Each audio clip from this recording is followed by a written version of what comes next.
Ya,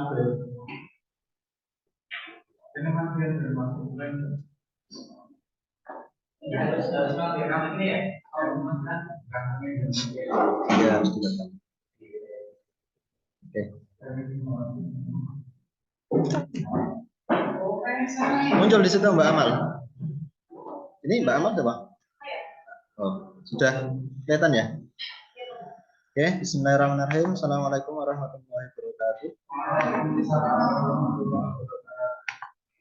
Bismillah, alhamdulillah, la haula wala quwwata illa billah. Allahumma shalli wa sallim ala sayyidina Muhammad bin Abdullah wa ala alihi washabihi wa man.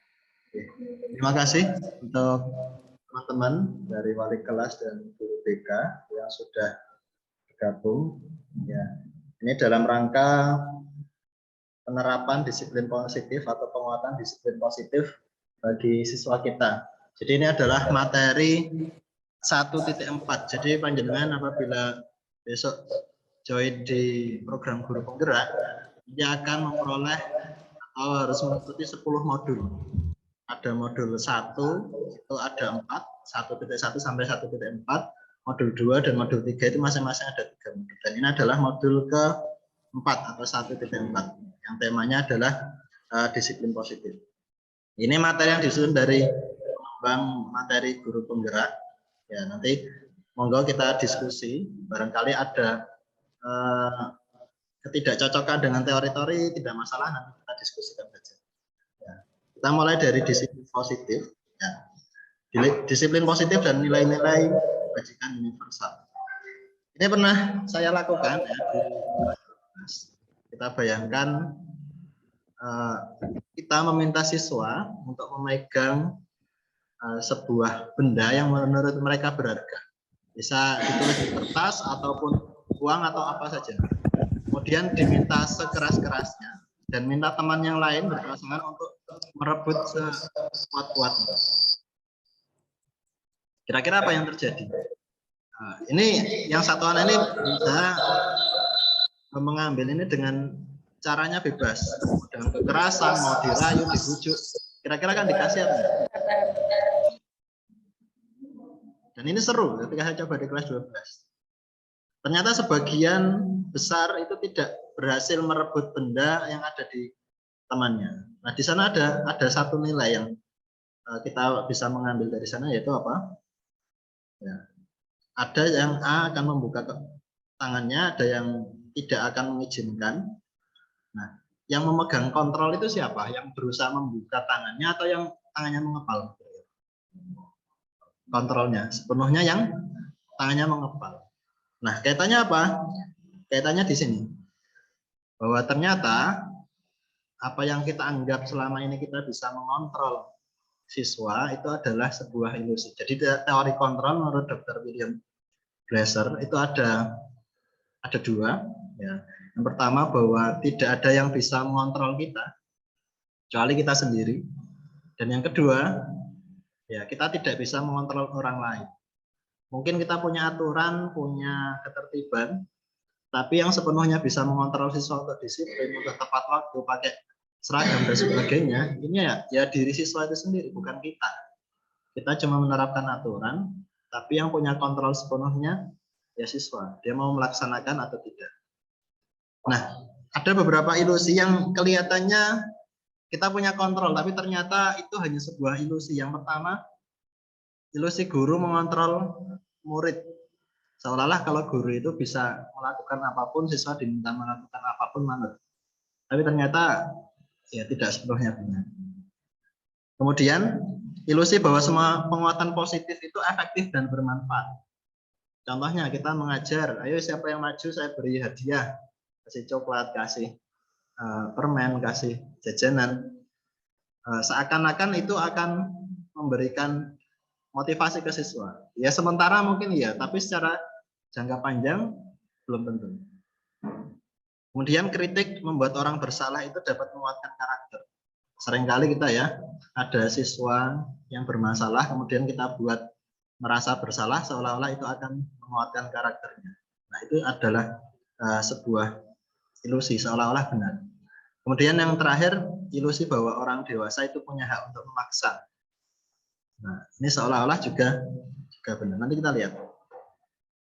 Nah, tadi yang saya katakan tadi adalah namanya stimulus respon. Nah, kita beralih dari stimulus respon ke di sini teori kontrol.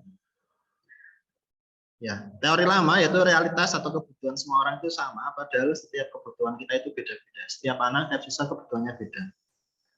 Kemudian sudut pandang orang seakan-akan itu semuanya sama, padahal beda. Kemudian di sana ada poin penting, perilaku buruk dilihat sebagai suatu kesalahan. Kadang ada siswa merokok, siswa melanggar, itu sebagai sebuah kesalahan. Tapi kalau di teori kontrol, semua perilaku anak itu pasti ada alasannya, punya tujuan. Anak ngerokok itu kadang dia punya tujuan. Tujuannya apa ya? Mungkin dia pengen tahu, atau dia pengen nyoba-nyoba saja, atau sebagai pelampiasan entah dari dirinya ada masalah apa untuk pelampiasan seperti itu. Nah, ini yang tadi saya katakan, orang lain bisa mengontrol saya. Nah, di teori kontrol ya hanya saya sendiri yang bisa mengontrol diri saya. Dan saya bisa mengontrol orang lain, tapi ternyata kita nggak bisa. Nah, di teori stimulus respon, model berpikirnya itu menang kalah. Kita kalau guru itu ya maunya menang ya, menegakkan aturan. Padahal kalau bisa itu ya sama-sama menang, win-win solution. Nanti kita akan bahas ke sana. Nah, mana disiplin atau apa? Yaitu kalau menurut Ki Hajar Dewantara, ya disiplin itu disiplin diri yang memiliki motivasi internal. Jadi titik poinnya adalah motivasi internal. Jika kita tidak memiliki motivasi internal, maka kita perlu pihak lain untuk mendisiplinkan kita, atau dengan kata lain motivasi eksternal. Oke, ini yang bagian biru. Ya, coba kita renungkan ya. Kalau di sekolah tidak ada aturan yang memberikan surat teguran bagi karyawan yang datang terlambat, atau tidak ada atasan yang memberi penghargaan, tidak ada penghargaan, kira-kira panjenengan akan tetap datang tepat waktu, atau ya nanti-nanti aja, karena nggak ada hukumannya, nggak ada penghargaannya. Anda ngajar jam pertama, ya alasan datang jam pertama itu apakah karena ada reward and punishment, atau memang karena keinginan saya, memang ya saya itu memang dari dasarnya mau datang tepat waktu gitu. Nah, kalau di kita orang dewasa, saya yakin sebagian besar sudah, karena memang ada nilai keyakinan yang sudah kita pegang. Saya ngajar atau enggak ngajar, berangkat ya tepat waktu. Saya ngajar atau enggak ngajar ya tetap berangkat. Tapi di siswa ini kan suatu hal yang beda. Nah, siswa punya alasan-alasan melakukan sesuatu. Nah, oke. Ini motivasi seseorang melakukan sesuatu. Ini termasuk ke siswa. Yang pertama, menghindari ketidaknyamanan atau hukuman. Yang kedua, untuk dapat imbalan. Nah, yang ketiga, menjadi orang yang mereka inginkan atau menghargai diri sendiri. Kira-kira kalau siswa kita pakai seragam lengkap atau datang tepat waktu itu, alasannya yang mana ya? 1, 2, atau 3 kira-kira? Kebanyakan siswa kita. 1 ya, karena ada Ustadz Nur, karena ada Pak Salim. Ya, karena kalau nggak seragam nanti dipanggil, ditegur, dimarahi. Ada Ustadz Arif Tama misalkan. Imbalan mereka nggak dapat imbalan apa-apa, yang sudah rajin ya mereka dapat imbalan. Tapi tetap ada siswa, ya, dan ini tetap ada, tidak sedikit juga, yang memang karena mereka menghargai dirinya sendiri, mereka sudah disiplinnya sudah tumbuh dari dirinya sendiri, maka ya itulah nilai-nilai yang dia percaya. Inilah PR kita agar siswa mengikuti aturan atau ketertiban di sini itu bukan rangka yang nomor 1, bukan yang nomor 2, tapi gimana caranya nanti kalau bisa itu nomor 3, semua atas dasar penghargaan terhadap dirinya sendiri. Oke, mangkat gasi ya pancen memang saya pengen mangkat gasi, karena saya pengen dapat ilmu dan seterusnya. Nah, ini tadi ya pertanyaan yang sama. Apakah Anda datang tepat waktu karena tidak ingin ditegur atasan, atau biar menghindari SP, atau pengen ujian, atau ingin Menjadi orang yang menghargai waktu, menghargai diri Anda sendiri. Nah, ini moga direnungkan. Kalau kita sebagai orang dewasa, saya yakin sudah cukup matang. Tapi ini yang perlu kita tanamkan PR kita ke anak-anak, ke siswa-siswa. Nah, ada 3 hal terkait dengan kalau terjadi pelanggaran. Ada namanya hukuman, ada konsekuensi, ada restitusi. Mungkin BPK sudah jauh lebih paham daripada saya. Ya. Kalau hukuman itu sesuatu yang menyakitkan harus terjadi. Kalau konsekuensi memang harus terjadi dan restitusi itu pilihan. Nah, kalau hukuman itu tidak nyaman untuk jangka panjang. Kalau konsekuensi tidak nyaman dalam jangka pendek. Bedanya apa sih hukuman dan konsekuensi? Ini ada di sini. Coba yang pertama. Mencatat 100 kali di dalam buku. Sebuah kalimat saya tidak akan terlambat lagi karena terlambat ke sekolah. Kira-kira hukuman atau konsekuensi? Hukuman. Ada hubungannya nggak antara terlambat sama mencatat di buku 100 kali? Nggak ada kan? Lari keliling lapangan basket 2 kali karena terlambat hadir. Hukuman toh? Karena nggak ada kaitannya dan tidak direncanakan. Membersihkan coretan yang dibuatnya di meja tulis. Siswa nyoret-nyoret di meja, kemudian diminta dibersihkan. Kira-kira apa? Konsekuensi ya, karena kamu sudah membuat kotor ya, silakan dibersihkan. Itu artinya konsekuensi. Siswa itu tanpa diberitahu sebenarnya sudah tahu konsekuensinya ini. Tapi kalau hukuman kadang nggak nyambung, nggak direncanakan, ya nggak ada di bayangan siswa. Kadang seperti itu. Diminta push up 15 kali karena tidak menggunakan masker. Hukuman ya. Menggantikan kertas tugas teman yang telah dicoret-coret. Konsekuensi. Ya sama, ketika kita pagi melihat siswa nggak pakai sepatu, kalau konsekuensinya ya udah ambil sepatumu, kan sudah mengambil sepatu, selesai. Nah, itu bedanya hukuman dan konsekuensi. Dan satu lagi restitusi. Apa itu restitusi? Nanti kita akan ke sana. Nah, ini ada lagi. Dihukum oleh penghargaan. Ada lagi istilah. Dihukum oleh penghargaan. Tadi siswa itu kan melakukan sesuatu yang pertama karena menghindari hukuman. Yang kedua kaitannya dengan siswa melakukan sesuatu itu karena mengharapkan penghargaan. Apakah penghargaan ini sifatnya positif? Kita lihat. Penghargaan efektif jika kita menginginkan seseorang melakukan sesuatu dalam jangka pendek. Tapi kalau jangka panjang, jika kita menggunakan penghargaan lagi dan lagi, maka orang akan bergantung pada penghargaan tersebut, kehilangan motivasi. Kalau setiap kali kita mau ulangan, katakanlah, nanti yang dapat nilai 100 saya berikan hadiah. Besok ulang lagi, yang mau dapat nilai 100 saya berikan hadiah.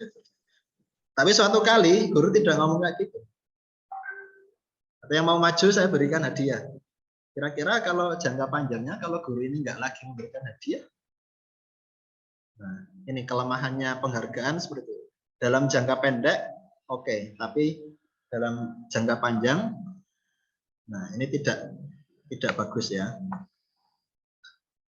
Kemudian penghargaan itu ya tidak efektif. Penghargaan diberikan jika Anda melakukan sesuatu. Kalau kamu sudah tertib, maka kamu dapat hadiah. Jika kamu nilainya 100, maka dapat hadiah. Akibatnya, jika siswa ini sudah mengharapkan penghargaan, kok kemudian tidak memperoleh penghargaan ini, maka kemungkinan dia akan kecewa. Kemungkinan dia tidak akan berusaha sekeras pada awalnya. Jika kita memberikan sesuatu penghargaan untuk melakukan sesuatu, maka kita harus terus-menerus memberikan penghargaan itu. Jika kita ingin orang tersebut meneruskan perilaku yang kita inginkan. Nah, itu ada contoh orang berhenti merokok, berusaha diet. Nah, kalau cuma karena iming-iming, nanti ketika iming-imingnya sudah nggak ada, ya apakah akan diteruskan? Ya entah ya. Kemudian Merusak hubungan. Ya, kenapa bisa merusak hubungan? Karena ketika seorang diberikan penghargaan atau dipuji di depan orang banyak, maka yang lain akan merasa iri. Ya, dalam satu kelas, yang sering kita puji, yang sering kita berikan hadiah, ya kan yang paling sering maju, kan yang sering dapat nilai 100. Nah, ini dikhawatirkan muncul rasa iri di bagian di teman-teman yang lain. Oke, mono yang puji 100 terus yang untuk hadiah, aku marah tahu untuk puji 100 ya nggak akan dapat hadiah dan seterusnya. Jika seorang guru sering memberikan penghargaan kepada muridnya, besar kemungkinan muridnya termotivasi hanya untuk menyenangkan gurunya. Mereka tidak akan bersikap jujur pada guru tersebut. Kemudian menciptakan persaingan di dalam kelas. Persaingan menciptakan kecemasan. Ya, kalau ada penghargaan, kompetisinya naik untuk sesaat ya persaingan. Nah, tadi ada yang pertama hukuman, yang kedua penghargaan. Nah, konsekuensi tadi, yang ketiga namanya restitusi. Nah, restitusi itu apa? Restitusi itu istilahnya titik balik. Bagaimana kita mengubah siswa yang tadinya melanggar, jadi dia bisa kembali lagi, bahkan lebih baik dari sebelumnya. Restitusi bukan untuk menebus kesalahan, tapi untuk belajar dari kesalahan. Nah, restitusi memperbaiki hubungan. Restitusi adalah tawaran, bukan paksaan. Nah, nanti cara restitusinya ada di belakang. Lakukan restitusi itu seperti apa? Fokus pada karakter, bukan tindakan. Fokus pada solusi. Jadi fokusnya itu pada solusi, bukan pada kesalahannya. Ya. Misalkan ada siswa ketahuan merokok, ya kita fokus pada solusinya. Siswa biar nggak merokok lagi, kira-kira apa yang dilakukan? Bukan fokus pada kesalahannya. Yang sudah terjadi ya wes sekarang, tapi gimana kita untuk mengembalikan itu lebih baik lagi. Nah, kemudian keyakinan kelas. Ini sudah berapa menit ya? Ya. Ada keyakinan kelas, ada peraturan. Nah, apa ini bedanya? Ada keyakinan kelas, ada peraturan. Coba nomor 1. Mengapa kita memiliki peraturan tentang penggunaan helm pada saat mengendarai kendaraan roda 2? Alasannya apa sih ada aturan menggunakan helm? Kira-kira apa? Keselamatan ya. Kenapa kita punya aturan tentang penggunaan masker? Kaitannya apa? Keselamatan atau kesehatan. Kenapa siswa tidak diperbolehkan merokok? Kesehatan juga kan. Nah, jadi keyakinan itu sesuatu yang lebih luas, lebih besar daripada sekedar aturan. Aturan itu rinci, detail, dan sebagainya. Tapi keyakinan adalah sebuah nilai yang lebih besar daripada itu. Contoh, ketika kita memegang keyakinan tentang keselamatan, ya sebenarnya kalau mau dirinci bisa, tapi nggak perlu dirinci pun sudah jelas. Keselamatan, oke, yang pertama pakai helm, yang kedua pakai sepatu, yang ketiga ya jangan ngebut, yang ketiga pastikan remnya aman dan sebagainya. Dengan satu nilai yaitu keselamatan. Tentang kesehatan atau tentang tertib, kalau kita sudah di kelas ngomongin tertib, ya kita bisa rinci satu-satu. Tertib itu ya tertib masuk kelas, tertib pakai seragam, tertib ya pakaian, tertib waktu dan sebagainya. Itu adalah sebuah nilai besarnya. Nah, ini ya kadang kita itu terlalu fokus pada peraturan, tapi melupakan esensi keyakinan kelasnya.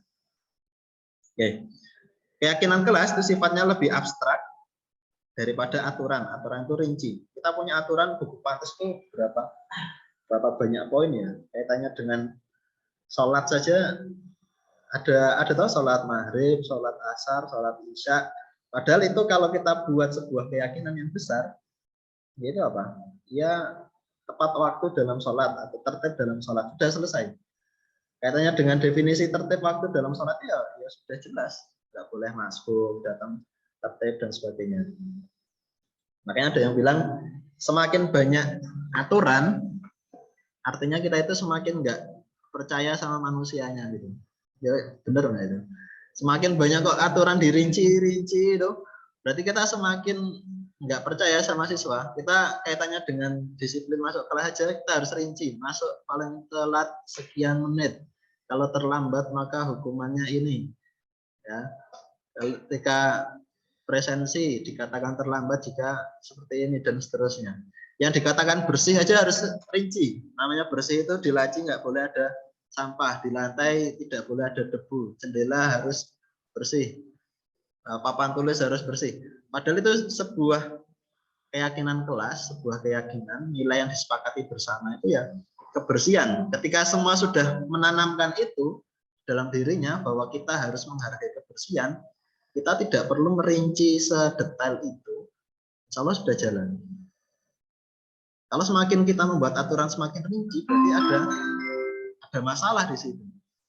Berarti siswa belum tertanam di dalam dirinya itu tentang keyakinan tentang kebersihan. Ya. Contoh aja kebersihan tadi. Betapa banyak kita harus sering mengingatkan bersih itu harus ya nggak ada sampah makanan, sampah jajan, nggak ada piring kotor, papan tulis, harus sedetail itu. Kaitannya dengan kebersihan tertib atau tertib rambut, sampai ukuran rambut aja harus kita rinci. Oh, yang depan belakang harus berapa, satu pas 121 maksudnya. Nah, 121 harus sampai sedetail itu. Berarti kan ada masalah, siswa dalam keyakinan dirinya akan ketertiban ini belum terbentuk. Nah, keyakinan hendaknya tidak terlalu banyak, paling 1 atau 2 tapi dipahami. Nah, ini contoh ya.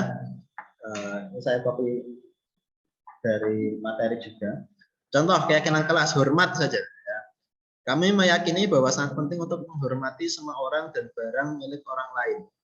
Dengan satu norma ini, hormat saja, kalau sudah tertanam di diri siswa, dia akan tahu bagaimana menghormati sesama temannya, menghormati barang milik temannya, menghormati bagaimana dengan gurunya, menghormati yang lebih tua, menghormati adiknya yang lebih muda. Cukup dengan satu keyakinan kelas hormat. Ini kalau mau dirinci jadi aturan ya bisa. Nah, kerja misalkan. Kami meyakini bahwa sangat penting mengerjakan segala pekerjaan mengikuti kegiatan yang telah ditugaskan. Nggak perlu dirinci tugas harus tepat waktu, tugas harus sesuai dengan apa kisi-kisinya dan sebagainya, ini tidak perlu seperti itu. Nah, kita bisa mulai dari ini ya. Ketika kita membuat keyakinan kelas, ini namanya tabel T, ya, ini kan kayak huruf T. Hormat, maka kita bisa membedakan tampak seperti apa dan tidak tampak seperti apa. Hormat, yang terlihat indikator hormat itu apa? Datang tepat waktu. Yang bukan nilai hormat berarti mana? Datang terlambat. Menyapa teman berarti acuh tak acuh dan sebaliknya. Ini namanya tabel T. Ya. Contoh bersih. Nah, kebersihan berarti kita bisa membuat tabel T. Nanti yang dimaksud bersih itu seperti apa, yang termasuk tidak bersih itu seperti apa. Seperti itu. Atau tabel Y, ini tabel Y. Nah, ini bisa kita terapkan besok ketika menerapkan kesepakatan kelas di kelas masing-masing. Yang dimaksud kebersihan itu apa sih? Nilai utamanya adalah bersih. Rinciannya monggo. Siswa bisa menuliskan sendiri kira-kira yang dimaksud bersih itu apa. Jangan dari kita ya, jangan dari guru. Guru yang merinci satu-satu, biarkan aja siswa. Sekarang kita menyepakati kelas kita ini mau bersih. Ya tolong silakan maju satu-satu, kira-kira yang bersih itu seperti apa. Nanti siswa yang menuliskan sendiri. Pakai ini tabel T bisa atau tabel Y. Tabel itu terdengar, terlihat, berperilaku. Terlihat bersih itu seperti apa? Yang berperilaku bersih itu seperti apa? Dan yang terdengar, kalau bersih terdengarnya itu ya kurang bisa fokus di sini. Kalau hormat, ya ini hormat yang terdengar seperti apa? Bagaimana sih percakapan kalau orang menghormati?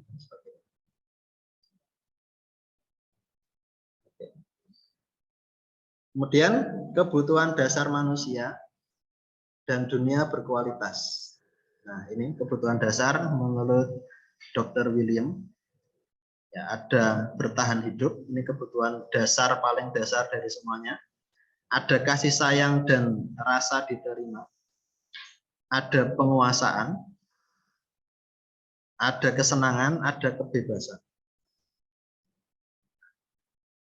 Kenapa kita perlu tahu ini? Karena tadi ya, menurut teori kontrol, setiap anak melakukan sesuatu itu pasti ada alasannya. Dan alasannya ini dalam rangka apa? Dalam rangka memenuhi kebutuhan dasarnya. Ada siswa di kelas ribut terus. Ini pasti ada kebutuhan yang tidak terpenuhi. Yaitu apa? Entah bisa kasih sayang, atau kesenangan, atau bertahan hidup, dan sebagainya.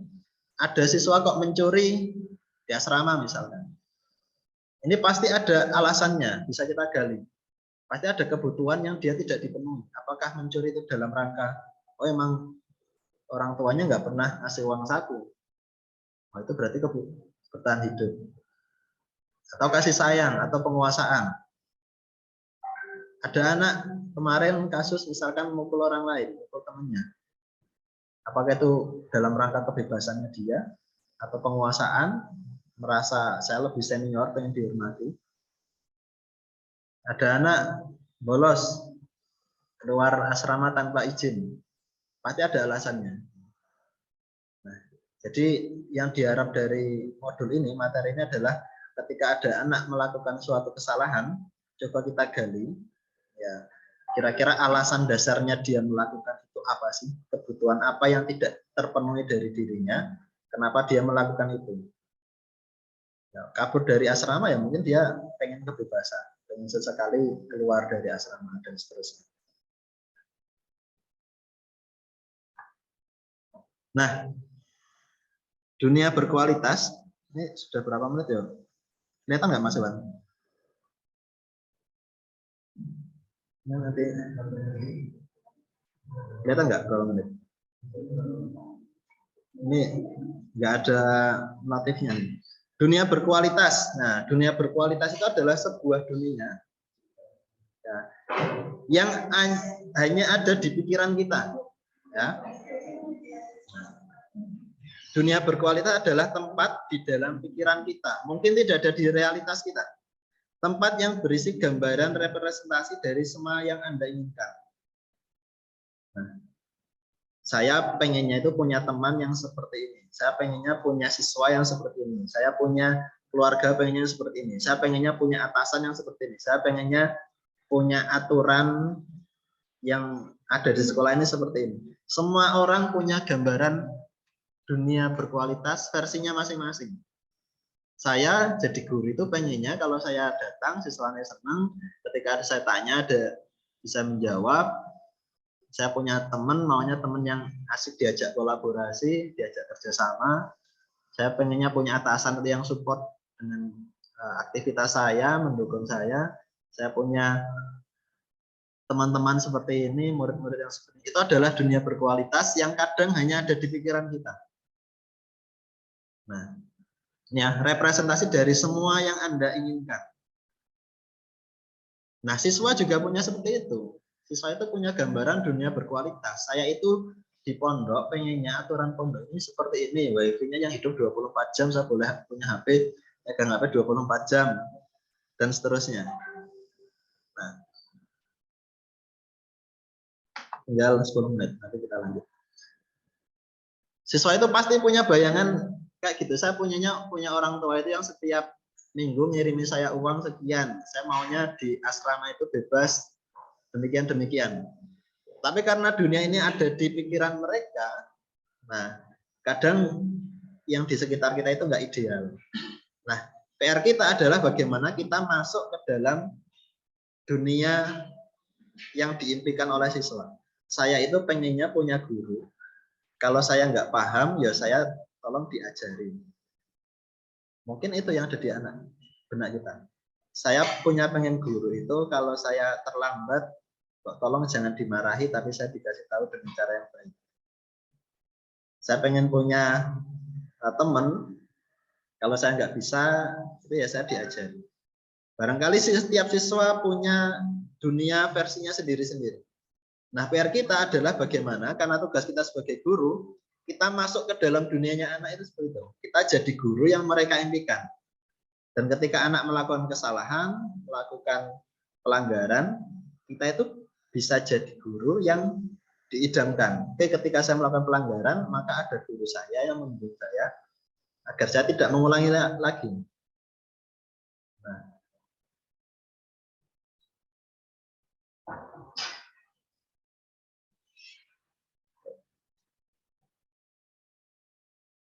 jadi kebutuhan dunia berkualitas ini sifatnya unik ya. Setiap anak punya gambarannya masing-masing, punya idealisnya masing-masing, keinginan masing-masing. Sekali lagi tugas kita bagaimana kita masuk ke dalam dunia berkualitas yang diimpikan oleh anak tadi.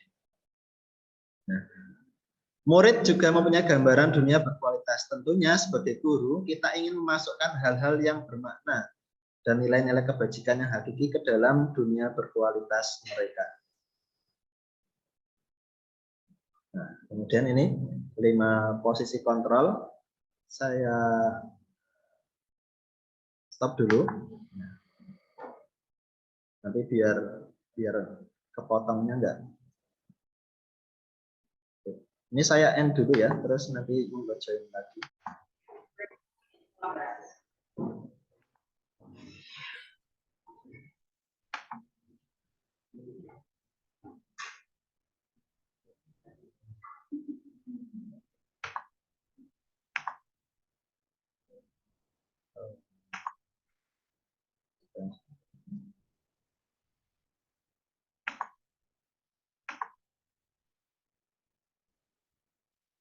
Nah, saya mengulang ini tadi ya sebelum masuk ke nanti posisi kontrol.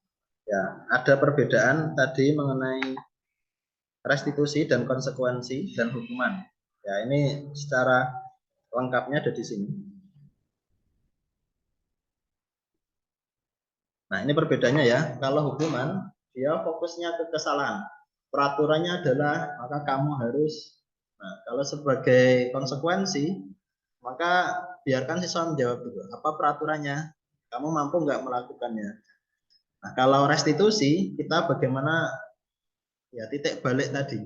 Siswa agar lebih baik. Apa yang kamu yakini? Apa yang kamu lakukan untuk memperbaiki masalah ini? Jadi fokusnya pada memperbaiki perilakunya. Nah, kalau hukuman itu sifatnya negatif, ya, netral, itu untuk konsekuensi, dan yang restitusi itu lebih positif. Contoh ya, kalau hukuman ya, ini perkataannya, awas kalau kamu melakukan lagi ya. Kalau tadi konsekuensi, lakukan apa yang saya katakan. Kalau tadi restitusi, apakah hal yang kamu inginkan? Ya.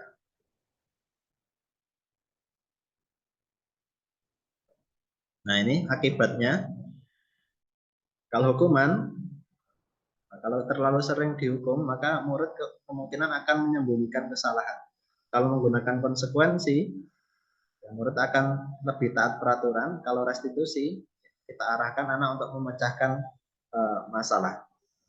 Kalau hukuman, kita yang mengambil kontrol, kita menghukum anak. Kalau konsekuensi dengan penguatan positif, kalau restitusi, kontrol sepenuhnya ada di diri anak. Gitu. Nah, kalau hukuman ini dibuat oleh guru, kalau konsekuensi dibuat oleh guru dan murid, ya sama-sama dipahami. Kalau restitusi itu memang atas inisiatif murid tersebut.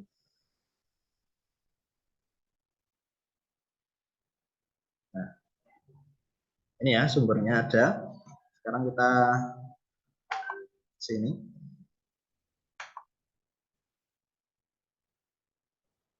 Bentar. Mana ya?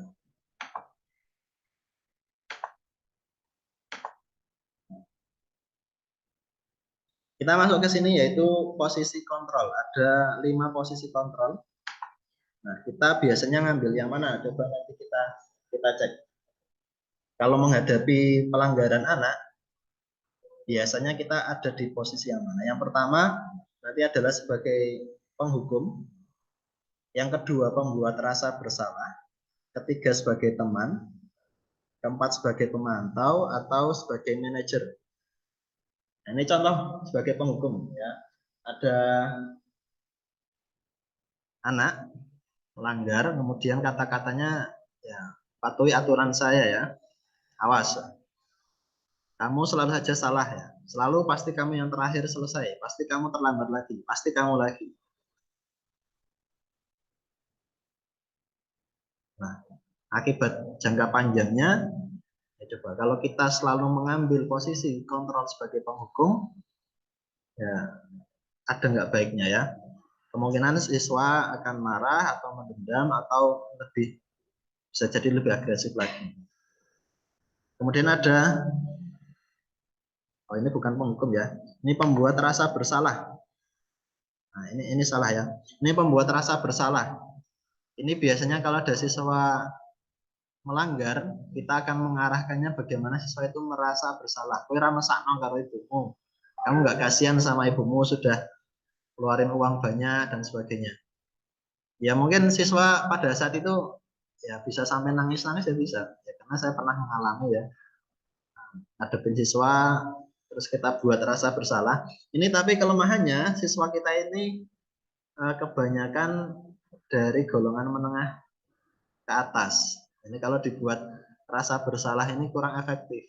Ya, kalau menengah ke bawah biasanya kalau udah diungkit-ungkit orang tuanya, kowe ra mesakno sama ibumu di rumah kerja keras, ayahmu di sawah dan sebagainya. Ya, ini efektif sekali. Tapi ada nggak baiknya juga. Ya, posisi ini murid akan menilai dirinya sendiri, ya buruk tentang diri mereka, merasa tidak berharga dan telah mengecewakan orang-orang yang disayang. Nah, posisi ketiga sebagai teman. Kita mau menghukum, nggak bisa membuat rasa bersalah siswanya yo angel keras, barangkali pasti ada yang pernah diantara panjenengan mengambil posisi sebagai teman. Ya, teman itu kan berarti setara. Ayolah, ustazah dibantu. Ayolah mbak dikerjakan. Kasihan, nggak kasihan sama ustazah. Ayo coba dikerjakan. Nah ini setara ya. Ya kelebihannya ada, murid akan merasa senang dan akrab dengan guru. Ini dampak positif. Tapi negatifnya ya nanti akan selalu ketergantungan sama guru, yang merasa apa ya kadang nyepelek juga. Ya, guru sampai bilang ayolah Mbak Ustazah dibantu, ayo Mbak Ustazah dibantu. Kamu nggak kasihan sama Ustazah udah ngasih gini kamu nggak ngerjain, tugasnya nggak dikerjain dan sebagainya. Nah, yang keempat yaitu pemantau. Pemantau ini lebih mengaplikasikan keaturan, membandingkan perilaku siswa dengan aturan-aturan. Aturannya apa? Ya, kamu tahu nggak aturannya kayak gini? Kamu sudah tahu konsekuensinya. Ya. Jadi sepenuhnya dibandingkan dengan aturan. Ya, kamu tahu kan aturannya kalau nggak pakai seragam gimana? Kamu tahu kan aturannya kalau terlambat seperti apa? Nah ini cocok untuk konsekuensi tadi. Bukan hukuman, tapi biasanya lebih ke konsekuensi. Murid paham konsekuensinya karena melanggar. Ya, guru tidak menunjukkan emosi berlebihan, tidak marah. Ya, kalau tadi penghukum kan lebih ke marah gitu ya. Nah, guru tetap memantau pada mengerjakan tugas dan seterusnya. Nah, yang terakhir adalah posisi sebagai manajer, di mana posisi guru berbuat sesuatu bersama-sama dengan murid, ngajakin muridnya berbuat sesuatu untuk yang lebih baik lagi. Apa yang kita yakini bareng-bareng, yang kamu yakini nilai apa yang kamu yakini. Bagaimana caramu memperbaikinya?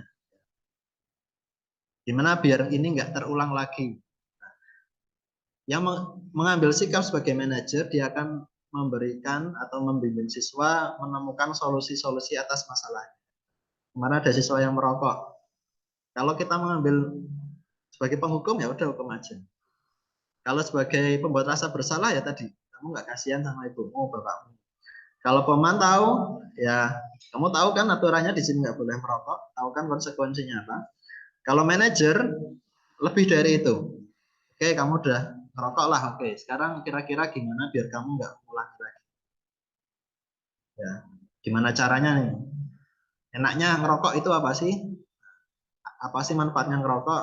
Ketika udah tahu ngerokok nggak ada manfaatnya, kemudian kita arahkan gimana caranya biar kamu nggak mengulangi lagi. Apa rencanamu ke depan? Itu sebagai manajer. Nah, sebagai manajer, ini biasanya adalah yang paling bagus kalau kita bisa menerapkannya. Itu dengan menerapkan segitiga restitusi. Ya. Apa itu segitiga restitusi? Adalah 3 langkah kaitannya kalau kita menghadapi suatu pelanggaran. Ya, yang pertama, validasi tindakan yang salah. Ini harus dari bawah dulu. Menstabilkan identitas. Ya. Menstabilkan identitas itu kita paham bahwa anak itu melakukan itu pasti ada alasannya. Yang pertama. Yang kedua, dia bukan satu-satunya. Jadi kita menggunakan kata-kata agar anak ini tidak merasa terhakimi dulu, tidak merasa ketakutan dulu, tidak merasa akan dihakimi atau dihukum dulu. Contohnya ya tadi, ya wes semua orang pernah melakukannya, ya nggak kamu tok satu-satunya pernah melakukan itu.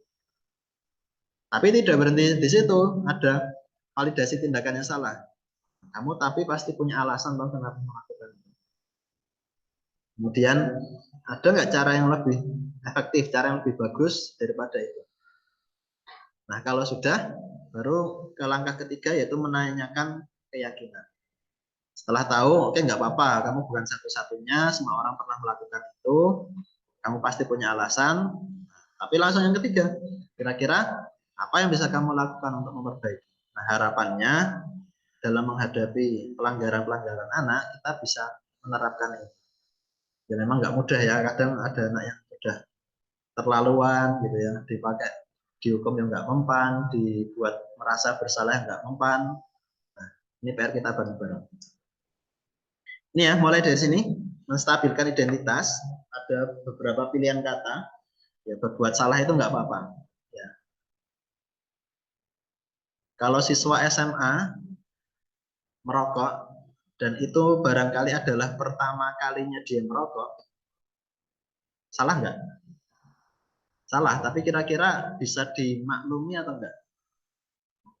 Bukan dalam rangka menjadi pembenar ya, membenarkan tindakannya. Tapi saya sebagai guru atau sebagai kita sebagai yang pernah muda barangkali, mungkin kita juga dulu pernah nyoba-nyoba. Mas Iwan pernah nyoba nggak? Mas Desta pernah nyoba nggak? Nyoba-nyoba ngerokok. Ya. Salah itu nggak apa-apa. Ya telat itu ya kadang emang nggak apa-apa. Kadang berkelahi itu buat laki-laki nggak apa-apa. Kamu bukan satu-satunya. Nggak ada manusia yang sempurna. Ya, saya juga pernah melakukan. Kita bisa menyelesaikan. Ada pilihan kata. Yang penting stabilkan identitas dulu. Kalau sudah, baru tindakan validasi tindakan yang salah. Siswa merokok, padahal kalau siswa mau nakal, nggak cuma sekedar ngerokok loh. Kalau siswa emang penasaran sama barang-barang yang terlarang itu, untung nggak sampai nyoba narkoba, untung nggak sampai nyoba sabu-sabu. Padahal kalau siswa mau, siswa kita itu uangnya banyak. Kalau cuma pengen beli sabu-sabu atau ganja atau narkotika, mereka duitnya cukup. Untung mereka nyobanya cuma ngerokok. Padahal kamu bisa, kalau mau lebih buruk dari itu bisa. Ya, bukan dalam rangka memaklumi, tapi ya semua orang pernah melakukan itu. Dan kamu pasti punya alasan. Ya anak muda itu ya nakal cah SMA apa sih? Rokok, berkelahi, apa nonton apa browsing yang ya video yang nggak bagus dan sebagainya. Tapi pasti punya alasan. Umur-umur SMA itu kalau buka video, saya dalam tanda kutip 18 plus itu dalam tanda kutip wajar nggak? Pengen tahu terus coba browsing gitu di umur-umur mereka. Ya, bukan biasa, bukan saya artinya biasa ya. Tapi di umur mereka ya itu suatu hal yang normal. Yang nggak wajar itu apa? Kalau sudah kecanduan. Kalau mereka nggak bisa lepas setiap hari harus lihat itu atau setiap minggu harus lihat itu yang nggak wajar. Tapi kalau seumur mereka pengen tahu, ya normal aja. Berkelahi, ya umur mereka umur segitu, ya merasa harga dirinya tidak dihormati sama adik kelasnya, kemudian mau ke adik kelasnya itu ya di umur mereka wajar. Ya tuh anaknya SD 5. Dan saya sekarang bisa maklumi kenapa Avanza ya, kenapa si A ini bisa mukul R itu saya sekarang jadi maklum. Setelah lihat R ini potongannya kayak gitu. Ya. Kalau kita kembalikan kalimat paling satu, kalau Avanza mau, kalau si A mau, nggak cuma dipukul loh. Kalau dia mau, ya bisa lebih dari itu loh. Kalau dia mau, ya kamu bisa melakukan lebih buruk, tapi untungnya cuma dipukul sekali. Oke. Dan nomor 3 ini juga, kamu patut bangga pada dirimu sendiri. Kamu melindungi sesuatu yang kamu anggap penting. Nah, si A ini kemarin mukul ini sebenarnya dia dalam rangka, ya sebenarnya ada nilai yang dia perjuangkan. Oke, adik kelas mbak rasa ngeyel mbak manut karo aturan. Itu kan sebenarnya niatnya baik, tujuannya baik, cuma caranya enggak salah. Nah, kadang kan kita jadi guru merasa paling benar ya wes, pokoknya hukum aja kayak gitu. Nah, memang harus, makanya kemarin ketika saya Zoom Google Meet dengan orang tuanya, saya jelaskan posisi saya mau tidak mau karena ada aturan, saya yang dipasrai aturan ya saya menerapkan aturan itu. Tapi di satu sisi monggo ada guru BK, ada wali kelas yang dalam rangka membimbing itu, membina itu. Jangan hanya terus-menerus disalahkan tapi nggak ada pembinaannya, nggak ada bimbingannya. Seperti itu. Nah, kemudian ya, tadi mengenai keyakinan tadi ya, keyakinan kelas tentang nilai-nilai, tentang norma-norma apa yang disepakati, idealnya itu yang kamu mau seperti apa. Nah, kemudian pengennya kamu itu seperti apa sih? Apa yang bisa kamu lakukan untuk memperbaiki? Nah, ini adalah langkah berikutnya tentang segitiga restitusi. Oke, ini satu quote dari Ki Hajar Dewantara. Ya, ini katanya dengan merdeka belajar masih ya. Merdeka itu artinya tidak hanya lepas dari perintah, tapi juga cakap buat memerintah diri sendiri. Ya, ada merdeka belajar, ada disiplin. Ya, siswa merdeka itu artinya di sini bukan semau-maunya sendiri, bukan sebebas-bebasnya sendiri, tapi dia paham yang dia lakukan itu untuk apa, tujuannya di sini itu mau apa. Nah, coba kita tadi mana ya? Saya itu ada link YouTube.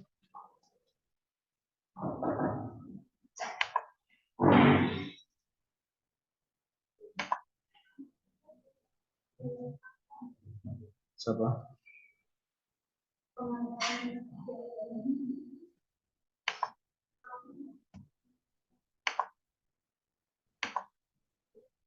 Nah, ini ada satu cerita, ada satu skenario. Coba kita kulik bersama-sama. Ini saya ngambil dari sana ya. Skenario saya ada sendiri, ini skenario dari sana. Kelihatan jelas dari belakang? Nah, ini ada ceritanya Mario dan Adi. Yaitu, sepertinya kalian dalam masalah. Ada yang bisa babak-babak yang terjadi. Nah, tadi pada jam istirahat pagi, kami main lempar-lemparan makanan di kantin, tapi tidak sengaja malah lempar kena ke kepala sekolah. Ya. Nah, ini ditanya sama gurunya, kalian lempar-lemparan makanan di kantin ya kena ibu kepala sekolah, Mario dan Adinya. Ya Pak, terus apalagi? Nah, kami tidak bermaksud melakukannya, kan karena tidak sengaja. Kami tidak sengaja. Tapi tahu nggak kalau kalian dalam masalah? Ya, oke. Di sini bukan mencari siapa yang salah, di sini mencari penyelesaian sama-sama. Apa yang bisa kita lakukan untuk membawa kebaikan? Ini mungkin konteksnya anak SMP atau anak SD ya, bukan anak SMA. Kalian jangan dibayangkan anak SMA lempar-lemparan makanan itu ya kayak enggak, ya anak SD barangkali ya. Bapak bisa lihat kalian merasa senang melakukannya, tapi yang kalian lakukan merugikan orang lain sehingga kalian dalam masalah. Nah, ini keyakinan kelas apa yang belum kalian tunjukkan, bersikap baik satu sama lain, hormati orang lain dan dirimu sendiri.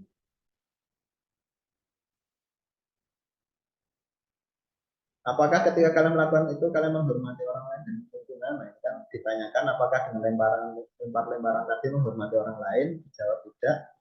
Tapi kalian dapat rasa senang.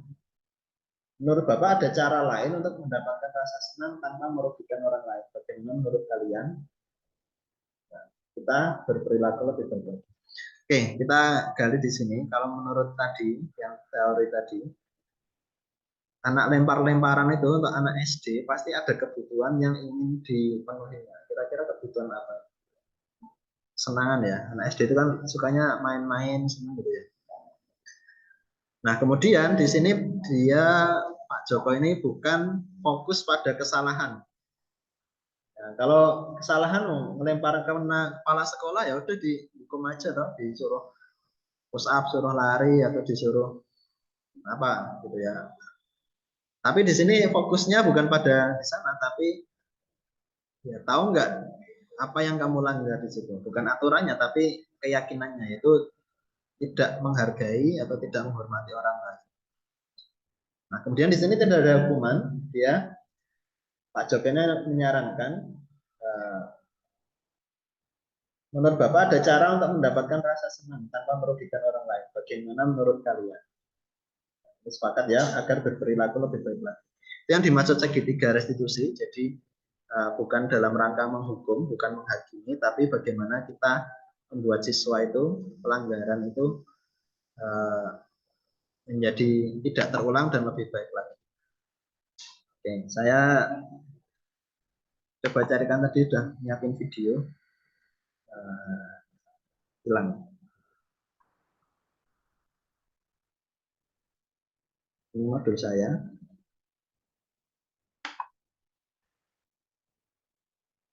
Sama ya kayak LMS kita ya. Harus centang biru dulu gitu.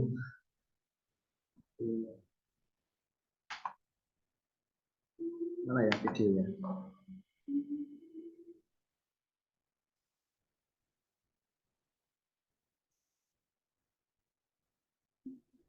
Nah, kita putar coba.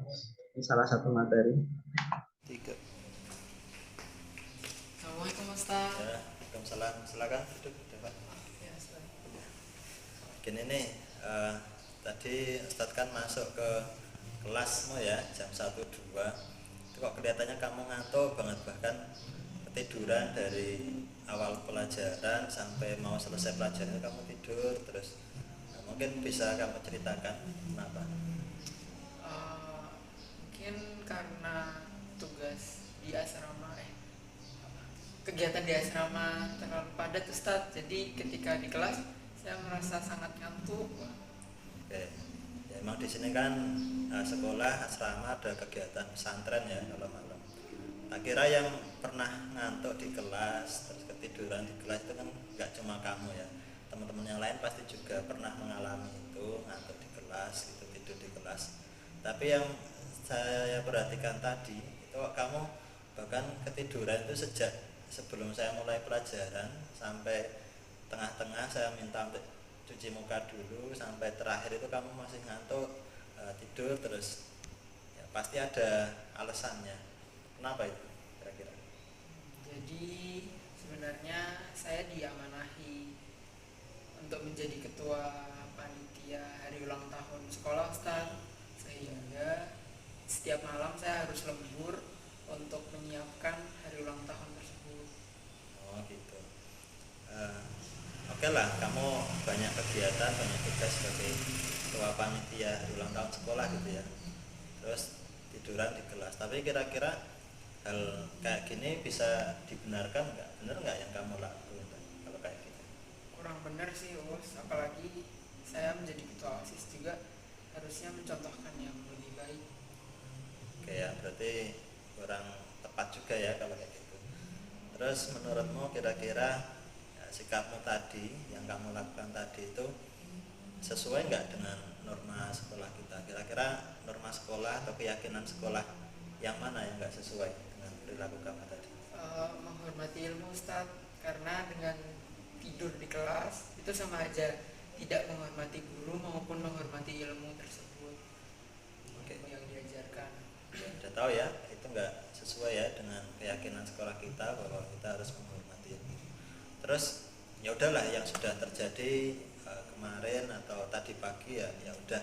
Sekarang ke depannya aja, kira-kira solusinya gimana nih, biar nggak terulang lagi, biar nggak kejadian lagi, seperti apa kira-kira? Insya Allah kedepannya karena panitia hari ulang tahun sekolah ini ada banyak, jadi insya Allah saya akan membagi tugas untuk menyiapkan hari ulang tahun sekolah ini dengan rata agar tidak ada yang merasa terberatkan dan juga tidak ada yang tidak mendapat tugas. Oke, berarti kedepannya akan ngajak teman-teman bareng-bareng kerja gitu ya. Insya Kira-kira bisa mengkoordinasi teman-teman kamu ini? Insya Allah nanti malam akan saya rapatkan dengan semua panitia. Kalau ada kesulitan, ada masalah, kira-kira gimana? Kalau teman-temannya susah ini untuk diajak kerjasama, kira-kira gimana? Mungkin nanti saya akan konsultasi dengan Ustaz. Itu ya. Oke, jadi oke, nggak masalah, nanti coba aja teman-teman diajak, ayo ada kerjaan, ada ini hari ulang tahun sekolah, kita suksesan bareng-bareng ya, diajak temennya. Kalau ada masalah, ada kesulitan, silakan aja konsultasi dengan saya atau guru yang lain, minta bantuan. Jadi kira-kira kedepannya, pelajaran ke depan kan gimana? Akan mendengarkan dengan baik dan tidak tertidur di kelas. Bisa ya? Ya. Oke, saya kira gitu aja. Ustadz sangat berharap kamu sebagai ketua OSIS jadi contoh di organisasi. Sudah bagus, sudah mantap. Nanti di kelas akademiknya juga jangan ketinggalan, jangan tidur lagi di kelas gitu ya. Bisa? Oke, gitu aja. Terima kasih. Sampai ketemu lagi besok ketika pelajaran lebih semangat lagi gitu ya. Iya, Ustaz. Oke, terima kasih. Silakan bisa kembali. Terima kasih Ustaz. Oke, Pamit. oke. Assalamualaikum. Waalaikumsalam warahmatullahi. Baik, ini saya dengan Mas Dava yang tadi melakukan praktik segitiga restitusi. Silakan bisa memperkenalkan diri dulu, Mas Dava. Perkenalkan, nama saya Ahmad Dava Asidiki dari kelas 12B SMA IT Abu Bakar Kulon Progo. Oke, Mas Dava, setelah tadi melaksanakan praktik segitiga restitusi dengan Pak Arief, kira-kira perasaanmu bagaimana? Silakan bisa diceritakan. Perasaan saya lebih lega, lebih tenang karena dengan cara seperti tadi murid dibimbing untuk mendapatkan solusi tanpa kekerasan dan dengan interaksi sehingga siswa bisa lebih terbuka dengan gurunya dan saya merasa tidak dihakimi oleh guru sehingga lebih luas untuk mengutarakan keluhan. Oke, kira-kira dengan cara yang seperti tadi, kamu menemukan apa? Bisa nggak kamu menemukan solusi atas permasalahan yang tadi kamu perbuat seperti itu? Dengan cara seperti tadi, saya bisa menemukan solusi. Misal ketika saya bekerja atau mengemban tugas sendirian, itu solusinya harus bekerja bersama, membagi tugas. Kemudian ketika di kelas jangan tidur karena sama saja tidak menghargai ilmu. Oke, itu saja. Terima kasih ya, Mas Dava. Terima kasih dan sampai jumpa di lain kesempatan.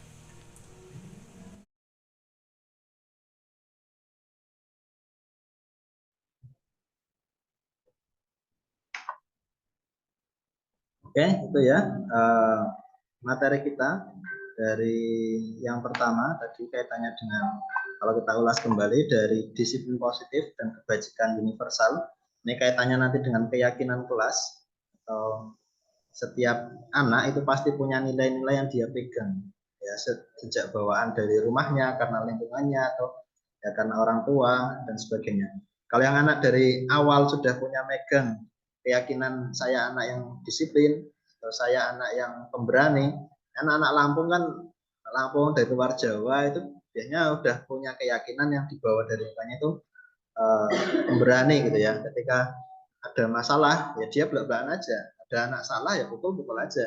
Beda dengan kita yang orang Jawa barangkali itu bertengkar aja udah jadi tidak harmonis. Itu sih orang Jawa kan sangat menghindari konflik terbuka istilahnya. Kalau orang luar Jawa apalagi orang timur mereka megang prinsip-prinsip kebenaran, berani, salah ya salah aja, pukul-pukul aja. Nah, ini yang perlu kita samakan di kelas, karena kita lingkungannya di sekolah ya, kita menyepakati nilai-nilai kebajikan yang ada di kelas. Kemudian katanya dengan teori motivasi, hukuman, penghargaan, dan restitusi, bahwa tidak selamanya penghargaan dan hukuman itu baik gitu ya. Dalam jangka pendek oke, tapi dalam jangka panjang ada hal-hal negatif kalau terus-menerus memberikan hadiah, penghargaan itu nggak bagus, terus-menerus memberikan hukuman ya siswa jadi pemberontak, pendendam dan sebagainya, maka yang paling bagus adalah ya restitusi. Oke, siswa melakukan kesalahan, tapi kita bagaimana membuatnya bisa memperbaiki kesalahannya tadi. Kemudian kaitannya dengan keyakinan kelas kayak tadi, bagaimana kita membuat nilai yang lebih besar dari sekedar aturan-aturan. Ya, kayak tadi saya sampaikan, kalau siswa sudah memahami tentang kebersihan, keyakinan nilai akan kebersihan, kita tidak perlu lagi membuat rincian aturan sedetil-detilnya tentang kebersihan itu seperti apa. Semua sudah akan jalan dengan sendirinya. Kemudian kebutuhan dasar manusia tadi, bahwa setiap anak melakukan apapun termasuk pelanggaran sekalipun pasti ada alasannya, dan alasannya adalah dalam rangka memenuhi kebutuhannya. Kita ada beberapa anak yang mungkin melanggar kaitannya dengan seragam, mungkin sampai merokok, ada yang berkelahi, pasti ada alasannya, kebutuhan apa yang tidak terpenuhi, entah itu kesenangan, penguasaan, atau kebebasan, dan sebagainya. Ini yang perlu kita gali, atau kasih sayang di rumah kurang terpenuhi, maka meledaknya di sini bisa jadi. Kita setiap pelanggaran, mari kita gali kebutuhannya itu siswa ini kenapa melakukan ini.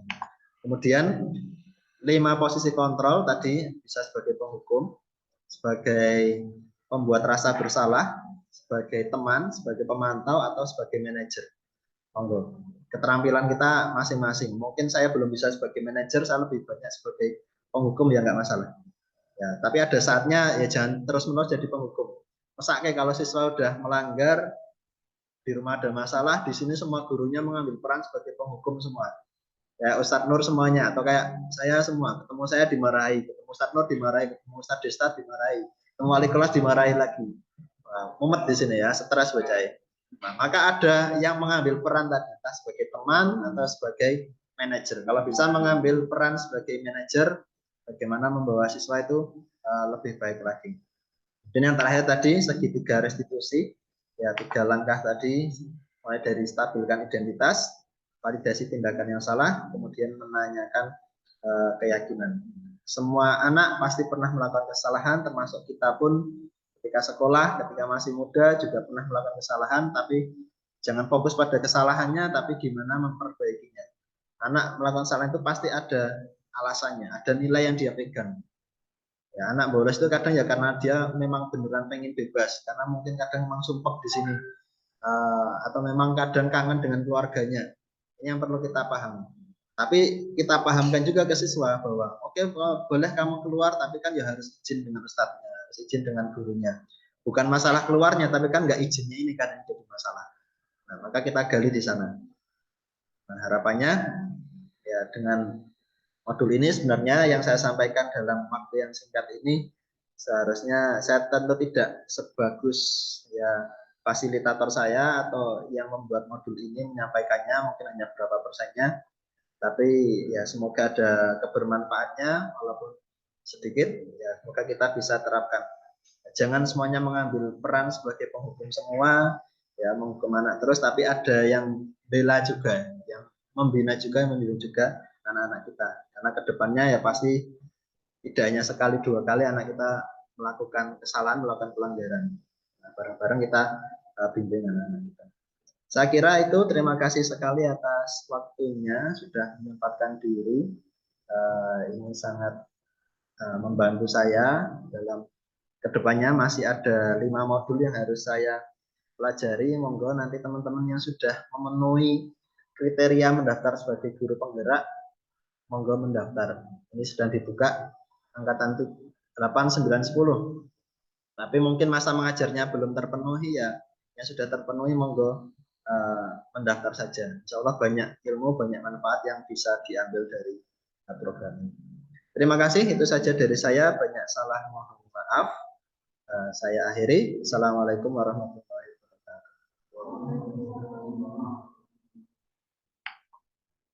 wabarakatuh.